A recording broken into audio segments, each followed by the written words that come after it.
올 여름에 교회 장례가 있었습니다.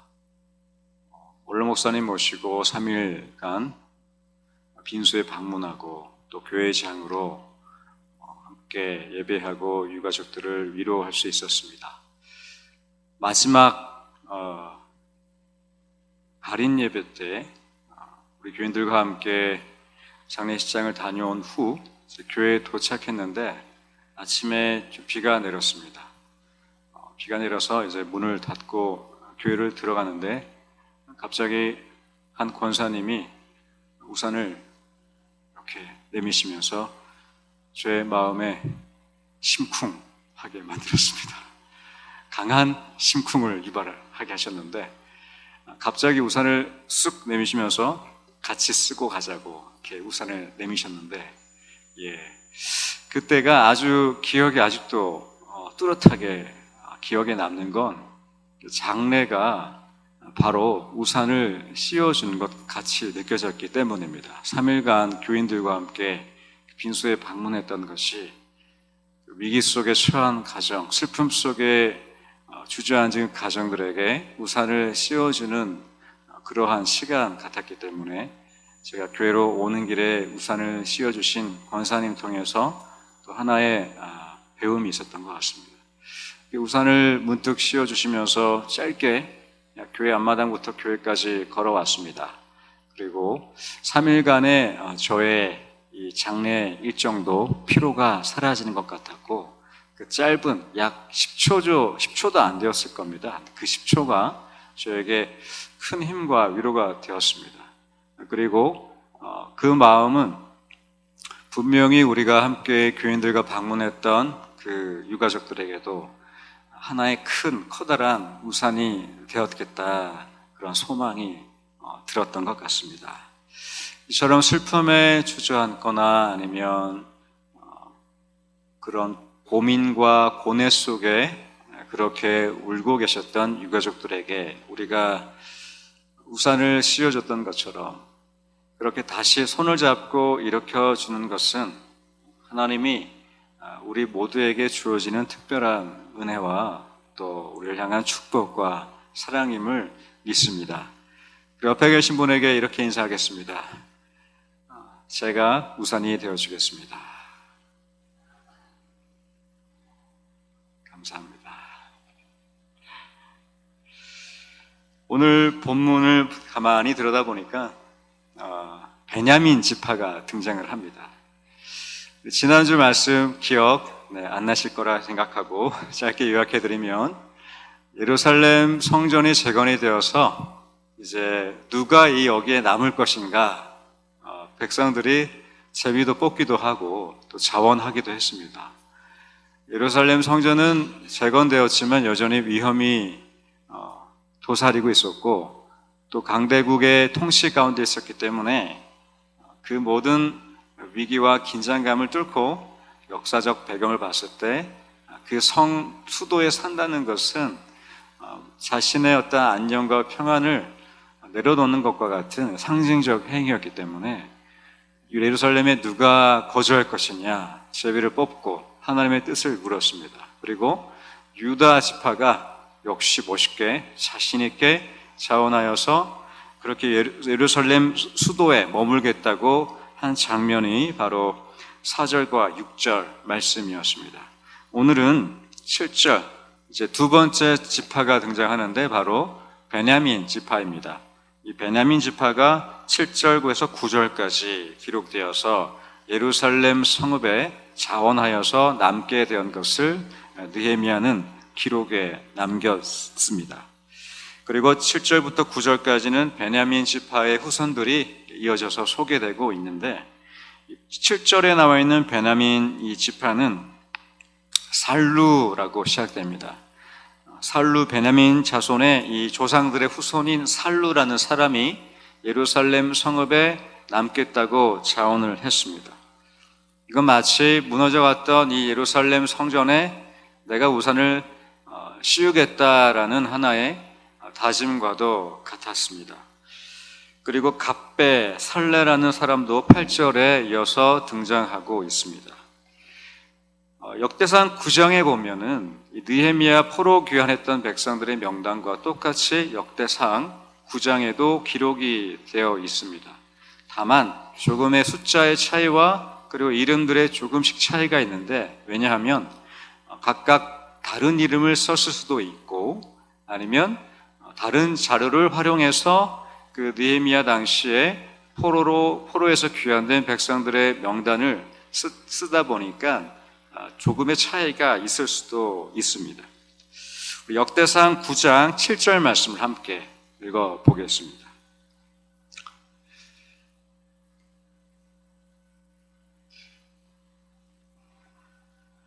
역대상 9장 7절 말씀 9절까지 함께 읽겠습니다. 베냐민 자손 중에서는 하스누아의 증손 호다위아의 손자 무슬람의 아들 살루요, 요로함의 아들 이브느냐와 미그리의 손자 우시의 아들 엘라요, 이브니아의 증손 르을의 손자 스바다의 아들 무슬람이요, 또 그의 형제들이라. 그들의 계보대로 계수하면 956명이니 다 종족의 가문의 우르머리들이더라. 역대상 또한 이스라엘 백성들이 포로에서 귀환된 후 성전을 재건하고 예루살렘에 남게 된 사람을 똑같이 기록했습니다. 그런데 살루라고 소개되어 있고 그 후에 조상들을 소개하는 이름이 조금씩 차이가 있고요. 그리고 오늘 느헤미야 본문에는 이 베냐민 지파 자손들이 총 928명이라고 소개되어 있는데, 역대상 9장 7절에는 956명이라고 소개되어 있습니다. 약 30명 정도가 차이가 나고 있습니다. 그런데 이 차이가 나는 결정적인 이유가 하나 있습니다. 성경을 여러분 정말 잘 아시기 때문에 사사기로 거슬러 올라가겠습니다. 자, 사사의 시대, 왕이 있었을까요? 없었을까요? 왕이 없었죠. 제가 저마다 옳은 소견대로 행하기 시작했습니다. 이들은 각 12지파가 있었고 이 지파들이 힘을 모아서 이웃들, 특히 블레셋 자손들과 미디안 족속들과 끊임없이 끈질기게 싸움을 벌이곤 했는데, 순종하면 이겼고 불순종하면 졌습니다. 그런데 그 적국들과 싸워야 했던 이 12지파들이, 이스라엘 백성들이 가족 안에 싸움이 시작하기 시작합니다. 사사기 19장에 보면은 레위 지파 한 남자가, 한 사람이 베냐민 지파에 있는 기브아 지역에 가서 하룻밤 묵게 되는데, 이게 웬걸요? 이 베냐민 지파 이 기브아 사람이 그 레위 사람을 해코지하게 됩니다. 이 소식을 들은 이스라엘 모든 지파의 사람들이 손가락질을 하기 시작한 거죠. 베냐민 지파를 향해서 너의 잘못했다 인정하고 해코지한 사람만 내놓아라, 다 용서해 줄게. 그런데 베냐민 지파가 고집을 부립니다. 싫다. 우리는 이 사람을 보호하겠다. 싸우자. 결국 11대 1 싸움이 시작됩니다. 이스라엘에서 모든 사람들이 차출이 되어가지고 베냐민 지파와 싸움을 벌이는데, 이때는 왕이 없었기 때문에 그러면 누구한테 물어봤을까요? 이스라엘 사람들이 바로 하나님께 묻습니다. 싸울까요? 말까요? 하나님 뭐라고 얘기하셨을까요? 싸워라. 그래서 이스라엘 사람들이 나머지 지파의 군인들이 모여서 이 베냐민 지파를 향해서 공격하기 시작합니다.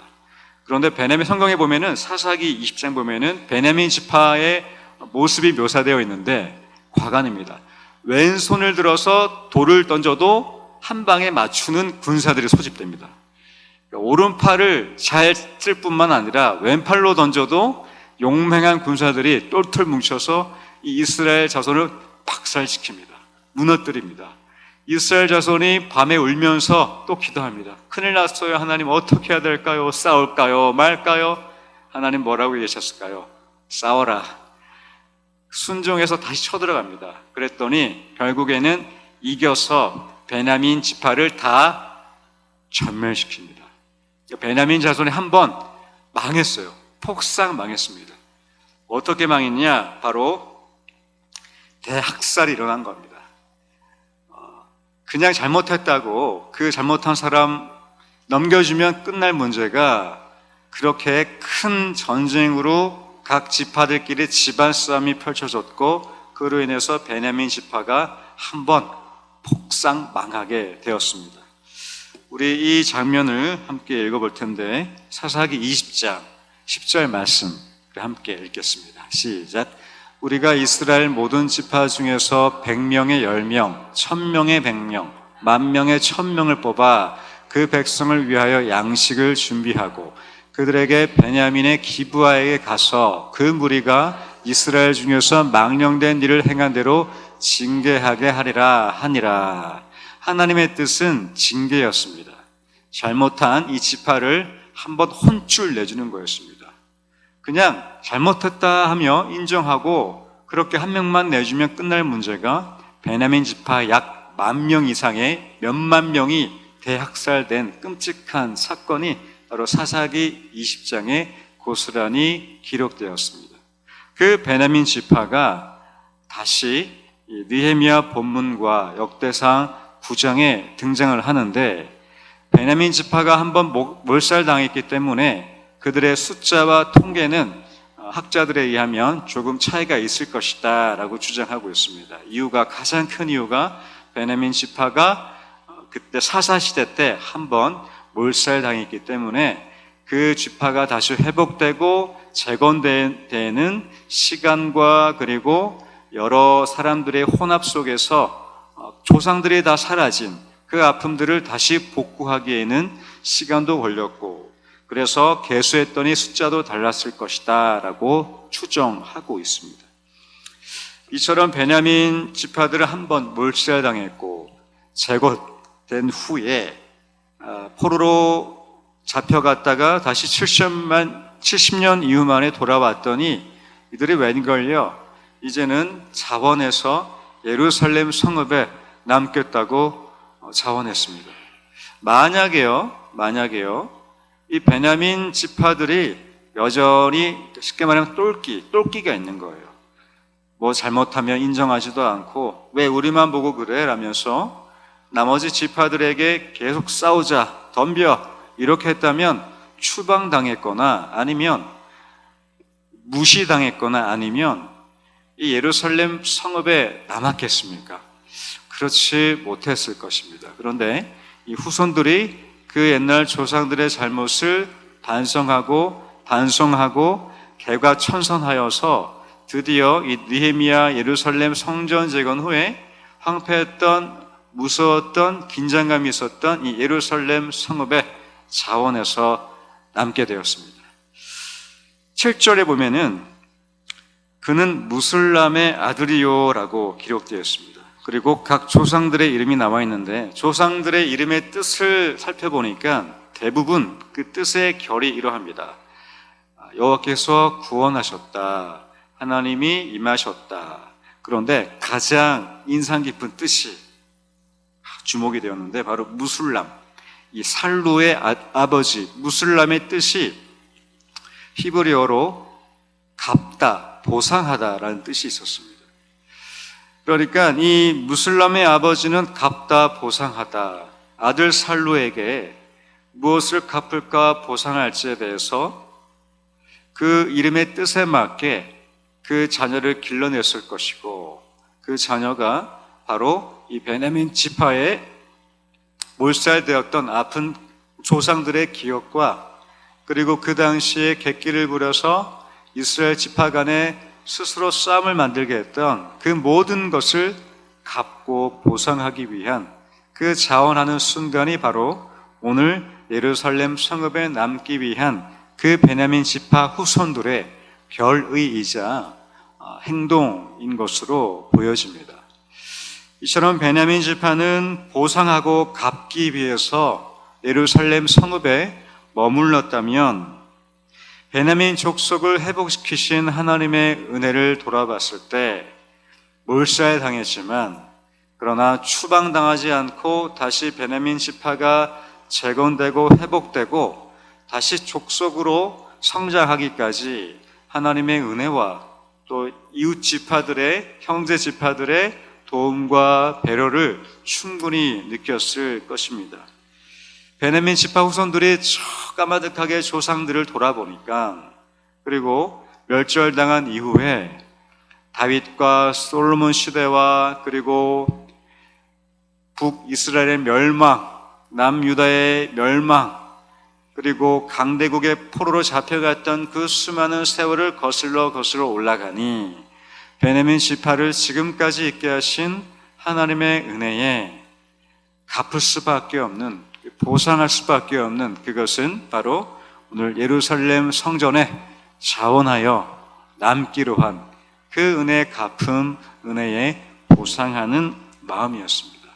바로 다시 일으키는 은혜에 대한 보상, 다시 갚는 마음으로 그들은 예루살렘 성읍에 머물게 되었습니다. 내 삶을 향한, 우리 삶을 향한, 우리 인생을 향한 하나님의 은혜도 여러분의 인생을 가만히 돌아보시면 곳곳에 묻어나 있지 않으십니까?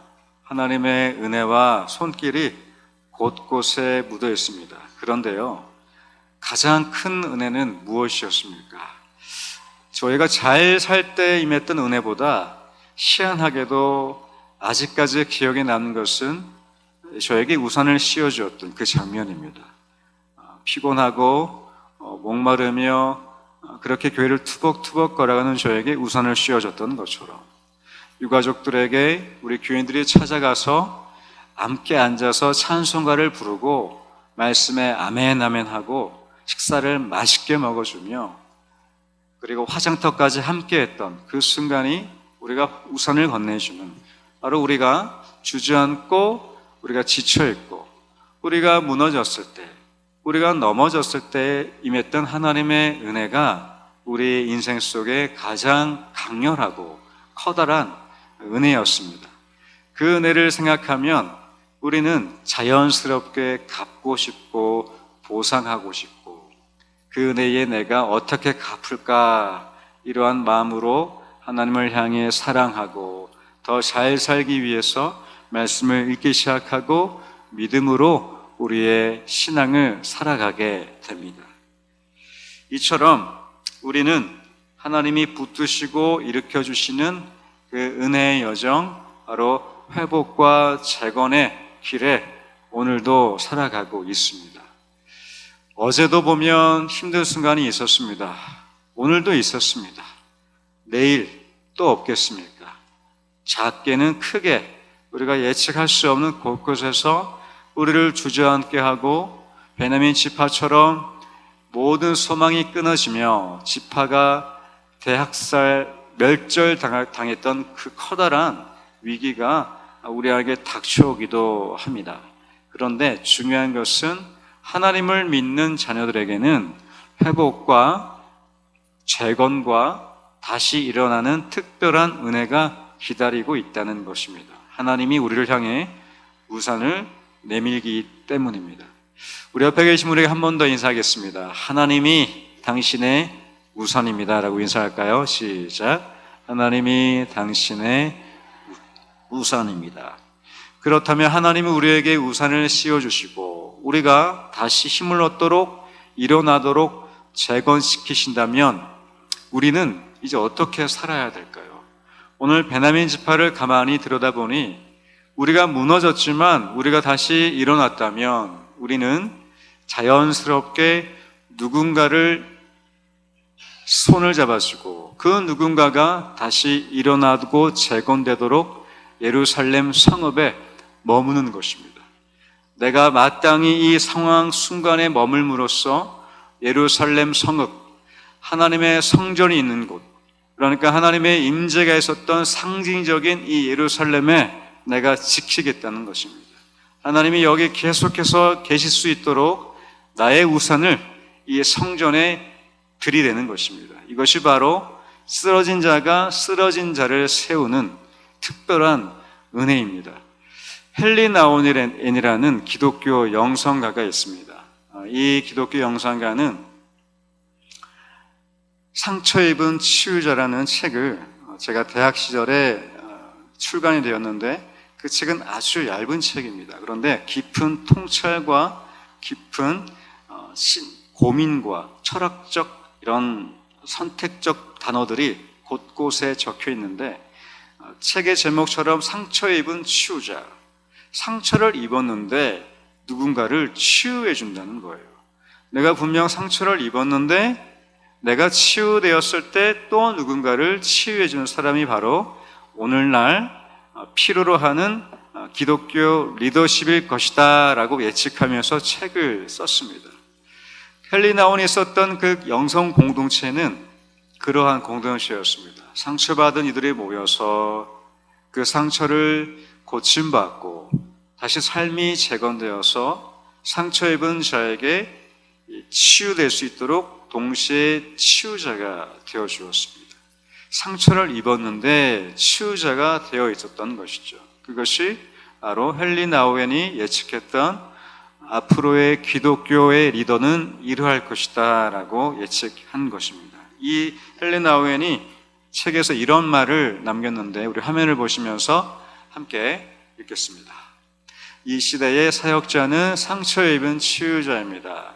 우리 자신이 입은 상처로 인하여 우리는 다른 사람들에게 생명을 주는 원천이 될 수 있습니다. 이 주옥 같은 말을 책에 기록했습니다. 오늘 베냐민 좌파가 그러합니다. 조상들의 실수로 멸절당하고 완전히 이 베냐민 지파가 없어질 뻔했는데 하나님의 특별한 은혜로 다시 재건되고 회복되어서 다시 이 예루살렘 성전이 재건될 때 짠 하고 등장했던, 성경에는 베냐민 지파가 어떻게 회복됐고 어떤 은혜가 있었는지 구체적으로 기록되지는 않았지만 정황을 살펴보았을 때 이 베냐민 지파는 포로 이후에 각성을 한 거죠. 우리 후손들은 조상들의 옛 과를 따르지 않고 우리가 이 재건된 일에 모범적으로 유다 지파의 뒤를 이어 이 예루살렘의 성읍에 남겠다. 그것은 상처 입은 치유자가 되겠다 하는 결의와 다짐이었습니다. 오늘 저와 여러분에게도 오늘 본문을 통해 하나님이 우리의 삶 속에 넘어지고 또는 엎어졌고 또는 주저앉은 순간순간 속에 하나님이 계속해서 일으켜 세우시는 것은 우리를 바로 회복시키길 원하시는 커다란 열망 때문입니다. 그것은 더 나아가서 우리의 삶을 재건하고 다시 회복시키실 때에 우리를 통해 누군가에게 비를 맞지 않고 우산을 씌워주라고, 상처 입은 치유자가 되어서 그 황폐해 보이는 재건되고 있는 순간에 들어가서 우리로 하여금 하나님이 그 곳곳을 회복시키기 위한 하나님의 큰 은혜임을 믿습니다. 그 은혜로 우리 가운데에 주저앉아 계시다면, 아니면 또 주저앉게 될 상황 속에 놓여지시더라도 반드시 하나님이 나를 일으켜 세우시고 회복시켜 주실 것이며 나를 다시 재건시키셔서 우산을 씌워줄 것이라는 그 믿음으로 힘차게 일어나시길 주님의 이름으로 축원드립니다. 더 나아가서 우리를 통해 누군가의 삶이 재건되고 다시 일어서려고 발버둥 치고 있는 그 순간에 우산을 내밀어서 상처 입은 치유자로 누군가의 삶이 재건되도록 하나님의 은혜와 회복을 흘려보내는 상처 입은 치유자 베냐민 지파 되시기를 주님의 이름으로 축원드립니다.